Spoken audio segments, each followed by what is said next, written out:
کوئٹہ دمگھنا اڑک جاورا حال کشیدیاں اسلحہ بندی مردم کی قبائل نعمت تیرگواری دمگا سیکیورٹی ہائی الرٹ کرنے گدا ناڑو کے جامنے لشکری چیک پوسٹ دیما زار شانی کنانا ادک بلاک قطر کوئٹہ دمگھنا اڑک جاورا حال کشیدیاں اسلحہ بندی مردم کی قبائل نعمت تیرگواری دمگا سیکیورٹی ہائی الرٹ کرنے گدا ناڑو کے جامنے لشکری چیک پوسٹ دیما زار شانی کنانا ادک بلاک قطر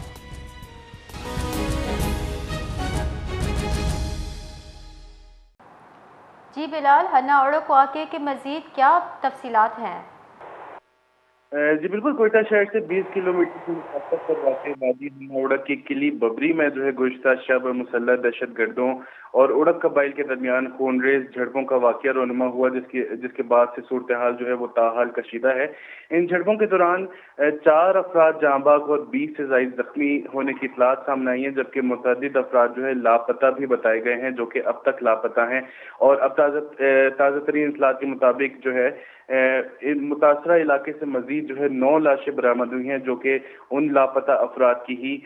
ہو سکتی ہیں۔ تاہم ضلع انتظامیہ نے اب تک ان اطلاعات کی باضابطہ تصدیق نہیں کی ہے۔ دوسری جانب واقعے کے خلاف متاثرہ علاقہ مکینوں نے گزشتہ رات سے ہی ایئرپورٹ کے مقام پر احتجاجی دھرنا دیا ہوا ہے، جو تاحال جاری ہے، اور ان کا مطالبہ ہے کہ واقعے کی شفاف تحقیقات کی جائیں، ذمہ دار عناصر کے خلاف کارروائی کی جائے، لاپتہ افراد کو فوری طور پر بازیاب کرایا جائے اور علاقے میں مستقل امن کے لیے مؤثر اقدامات کیے جائیں۔ دوسری جانب حکومت بلوچستان نے قلعی ببری ہنا اڑک میں پولیس اور فرنٹیئر کور کی مشترکہ سیکیورٹی چیک پوسٹ قائم کرنے کا فیصلہ کیا ہے۔ تاہم مقامی افراد کا موقف ہے کہ صرف چیک پوسٹ کے قیام سے مسئلہ حل نہیں ہوگا، بلکہ انصاف اور دیرپا امن کے لیے عملی اقدامات ناگزیر ہیں۔